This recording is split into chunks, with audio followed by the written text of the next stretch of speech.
اعوذ باللہ من الشیطان الرجیم، بسم اللہ الرحمن الرحیم، نحمد و نصلی علی رسولہ الکریم۔ آج میں آپ کو وہ حدیث نبوی بتانے جا رہا ہوں جس نے جنید جمشید کی کامیابی میں کلیدی کردار ادا کیا۔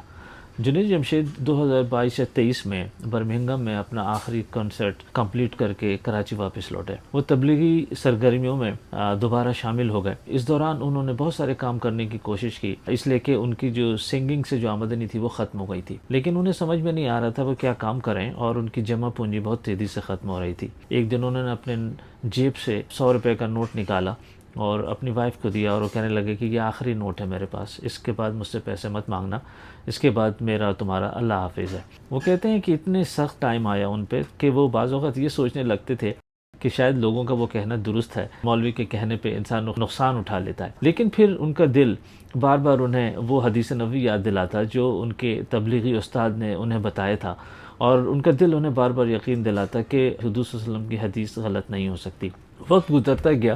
ایک دن جنید جمشید ایک مسجد میں بیٹھے تھے، ایک صاحب آئے، انہوں نے پوچھا جنید بھائی آپ آج کل کیا کر رہے ہیں؟ جنید جمشید نے کہا بھائی میں آج کل تو کچھ نہیں کر رہا، میں سوچ رہا ہوں کہ میں کیا کروں۔ تو انہوں نے کہا کہ آپ میرے ساتھ کوئی کام کیوں نہیں کر لیتے؟ تو جنید جمشید اور وہ ان کے ہونے والے پارٹنر وہ دونوں ملتے رہے، اور کافی سوچ بچار کے بعد انہوں نے یہ فیصلہ کیا کہ وہ کپڑے کا کام کریں گے۔ انہوں نے کپڑے کا بزنس کرنے کا سوچا۔ جنید جمشید نے ان سے پوچھا اپنے پارٹنر سے کہ بزنس کیسے شروع کریں۔ انہوں نے کہا کہ آپ 25 لاکھ ڈالیں اور میں 25 لاکھ ڈالتا ہوں، اور یوں 50 لاکھ سے ہم اپنا کاروبار شروع کرتے ہیں۔ جنید جمشید کی تو پونجی پوری ختم ہوئی ہوئی تھی، تو وہ کافی پریشان ہو گئے کہ میرے پاس تو کچھ بھی نہیں، یہ تو 25 لاکھ کی بات کر رہے ہیں۔ انہوں نے اپنی مالی پوزیشن ان پہ ظاہر نہیں کی، اور انہوں نے کہا کہ ٹھیک ہے مجھے 1 ہفتے کا وقت دیں، 1 ہفتے بعد ہم کیپٹل کو اکٹھا کرتے ہیں، ارینج کرتا ہوں میں۔ وہ کہتے ہیں کہ اس کے بعد میں اپنے گھر گیا، گھر جا کر گھر کی بہت ساری چیزیں دیکھنی شروع کی کہ کیا چیز میں بیچ کر یہ کیپٹل اکٹھا کر سکتا ہوں۔ کچھ چیزیں جو مجھے نظر آئیں جو میں فروخت کر سکتا ہوں، اپنے دوستوں کو میں نے کال کیا اسے بیچنے کے لیے،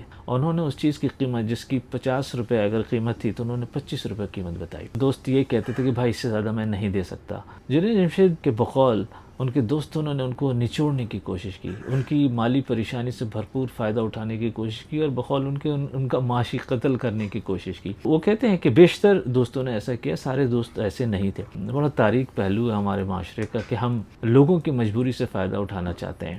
ہم چاہتے ہیں کہ کوئی ہمیں ایسی ڈیل، ایسی اپورچونٹی اور ایسا موقع ملے کہ کوئی مجبوری میں ہو، ہمیں سستا یا منافع بخش ڈیل ہم سے ہو جائے۔ لیکن جنید جمشید کہتے ہیں کہ اس وقت پھر شیطان نے انہیں وسوسہ ڈالا، اور شیطان پھر انہیں یہی کہنے لگا کہ شاید انہوں نے مولوی کی باتوں میں آ کے غلط فیصلہ کر لیا، لیکن ان کے دل یہی کہہ رہا تھا کہ نہیں، حضور صلی اللہ علیہ وسلم کی وہ حدیث غلط نہیں ہو سکتی۔ وہ حدیث میں آپ کو ابھی بتاؤں گا آگے جا کر کہ وہ حدیث کیا تھی۔ 50 لاکھ انہوں نے اکٹھا کر لیے، اور 50 لاکھ اکٹھا کرنے کے بعد انہوں نے اس 50 لاکھ سے کپڑے خرید لیے۔ انہوں نے چونکہ کپڑے کا کاروبار کرنا تھا اور عید کا سیزن آ رہا تھا، تو انہوں نے اس سے شلوار قمیض کے سوٹس بنا کے بیچنے تھے۔ وہ کہتے ہیں کہ ہم نے کام شروع کیا، ہم نے جب اس کے پیٹرن بنوائے شلوار قمیض کے، تو وہ بدقسمتی سے وہ پیٹرن چھوٹا بن گیا۔ وہ سارا پیٹرن ایسا تھا کہ اس بالکل بیکار سمجھیں کہ اس کو بیچنا بہت مشکل تھا۔ ہم نے سر جوڑ لیا کہ یہ تو ہم نے سارا کیپٹل اپنے اس میں لگا دیا، اور یہ پیٹرن غلط بن گیا، ابھی ہم کس طرح بیچیں گے؟ اور پھر اگین وہی جنید جمشید کے دل میں وہی وسوسہ شیطان ڈالتا رہا کہ شاید یہ ان کا غلط فیصلہ تھا، لیکن ان کا دل کہہ رہا تھا کہ نہیں، حضور صلی اللہ علیہ وسلم کی وہ حدیث غلط نہیں ہو سکتی۔ تو ہوا یہ کہ پھر کچھ دنوں بعد ایک صاحب ان کے پاس آئے، وہ کہنے لگے جنید بھائی بنگلہ دیش سے کوئی پارٹی آئی ہے، شلوار قمیض امپورٹ کرنا چاہتے ہیں وہ۔ جنید جمشید نے کہا بالکل ملوائیں ان سے آپ۔ تو وہ کہنے لگے نہیں جنید بھائی ایک مسئلہ ہے۔ جنید جمشید نے کہا کیا مسئلہ؟ انہوں نے کہا نہیں، انہیں ذرا پیٹرن چھوٹا چاہیے۔ جنید جمشید کے دل میں اللہ رب العزت کی یا قرآن شریف کی وہ آیت آئی جس میں اللہ رب العزت فرماتے ہیں کہ میں متقی انسان کے لیے مشکلات سے بھی رستہ نکال دیتا ہوں۔ اور یہی ہوا کہ جنید جمشید کہتے ہیں کہ جو کپڑے ہم بہت کم داموں پہ اونے پونے بیچنے کے لیے تیار تھے، اور ہم پریشان تھے کہ وہ کیسے بکیں گے وہ کپڑے زیادہ قیمت پر اور فوراً بک گئے۔ وہ کہتے ہیں ہم نے پوری سیزن میں وہ بیچنا تھا، ہم نے رمضان کے کچھ ہی دنوں میں وہ سارے بیچ ڈالے، اور اس کے بعد ہم اپنے اگلے پروجیکٹ کا سوچنے لگے۔ اچھا، اس حدیث سے پہلے میں ایک اور حدیث بتاؤں، بہت زیادہ ٹائم نہیں لگے گا اس میں۔ دیکھیے حضور صلی اللہ علیہ وسلم ایک دفعہ صحابیوں کے ساتھ بیٹھے تھے، حضور نے فرمایا کہ ہر انسان کے ساتھ ایک شیطان مقرر کر دیا گیا ہے، اور صحابیوں نے پوچھا کیا حضور آپ کے ساتھ بھی؟ تو انہوں نے فرمایا ہاں میرے ساتھ بھی، لیکن وہ مجھے اب بھلائی کی دعوت دیتا ہے۔ اور ایک اور حدیث میں وسلم نے یہاں تک فرمایا کہ شیطان انسان کے ساتھ اس طرح ہوتا ہے جیسے انسان کے رگوں میں خون. شیطان انسان کے ساتھ 24/7 ہوتا ہے، اور وہ اس کا مین کام شیطان کا ہمارے دلوں میں وسوسے ڈالنا ہوتا ہے.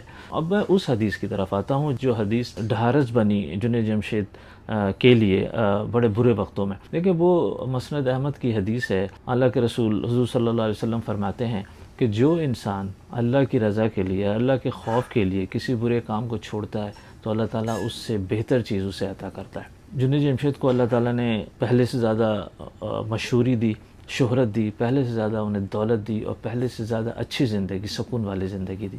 یہ چیزیں ہم بھی حاصل کر سکتے ہیں. دیکھیں ہم میں سے بہت سارے لوگ کہ جن کی جاب ایسی ہے، یا تو سود سے تعلق ہے، یا رشوت سے تعلق ہے، یا چوری یا دھوکہ دہی سے، یا کسی اور غیر شرعی کام سے تعلق ہے. ہم اس کام کو چھوڑنا تو چاہتے ہیں لیکن ہم انسیکیور فیل کرتے ہیں. دیکھیں ہم اگر اس حدیث کو یاد رکھیں تو ہم بھی وہ کامیابی حاصل کر سکتے ہیں، لیکن پہلی شرط ہے جو انسان کو پورا کرنا پڑتا ہے. اللہ تعالیٰ کہتا ہے پہلے مجھ پہ بلیو کرو. یعنی کہ ہم ہمیشہ سوچتے ہیں کہ جی ہماری فائنینشیل اوبلیگیشنز پورے ہو جائیں، ہماری سیونگ ایک لیول پہ پہنچ جائے، یا ہمارے بچے پڑھ لیں، اس کے بعد ہم اس کام کو چھوڑیں گے، اس غلط کام کو چھوڑیں گے. نہیں، اس چکر میں 99% لوگ کبھی بھی اس غلط کام سے باہر نہیں آ سکتے. اللہ تعالیٰ یہ ٹیسٹ کرتا ہے. اللہ تعالیٰ کہتا ہے نہیں، پہلے تم مجھ پہ بھروسہ کرو، اس کے بعد میں تمہیں وہ چیز عطا کروں گا جو اس سے بھی بہتر ہے. دیکھیں اللہ تعالیٰ نے فیصلہ کرنے کے بھی بڑے اچھے اصول قرآن میں جو اللہ تعالیٰ نے بیان کیے. اللہ تعالیٰ کہتا ہے کہ پہلے مشورہ کرو، اس کے بعد مصمم ارادہ کرو یا فیصلہ کرو، اور اس کے بعد مجھ پہ توکل کرو. دیکھیں اس حدیث میں ہم سب کے لیے بہت بڑا سبق ہے.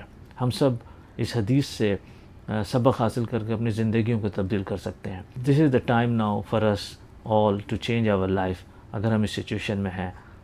وآخر الدعوانا ان الحمد للہ رب العالمین.